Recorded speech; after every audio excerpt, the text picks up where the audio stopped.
কাছে গিয়ে বললেন প্রাণের বিবি তুমি আমার জন্য একটু দোয়া করো, আমি যেন যুদ্ধের ময়দানে গিয়ে আর যেন ফিরে বাড়ি আসতে না হয়, আমি যেন যুদ্ধের ময়দানে শহীদ হয়ে যাই।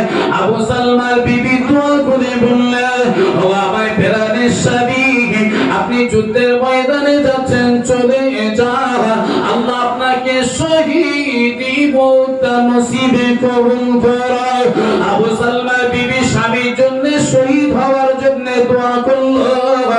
আবু সালমা ঘর থেকে বাইরে যেই না বার হবে এবং সবাই পিছন থেকে বিবি ডাকিয়ে বললেন ও আমার প্রাণের স্বামী আপনি চলে যাচ্ছেন চলে যান, আপনি আমার জন্য একটু দোয়া করো, আপনার ইন্তেকালের পরে কিয়ামতের মাঠে ময়দানে মাশরে আল্লাহ পাক আমাকে যেন শহীদানের বিবি করে উঠিয়ে নেয়। জোরে বলো সুবহানাল্লাহ। আমি দোয়া চাইলেন দোয়া করো আমি যেন যুদ্ধের ময়দানে গিয়ে শহীদ হয়ে যাই।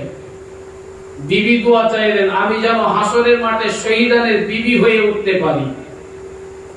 স্বামী দোয়া ঘুরিয়ে দিয়ে বললেন আল্লাহ আমার চাইতেও ভালো একটা স্বামী যেন তোমার নসিবে জুটিয়ে দেয়। তাহলে দোয়া ঘুরিয়ে দিল না।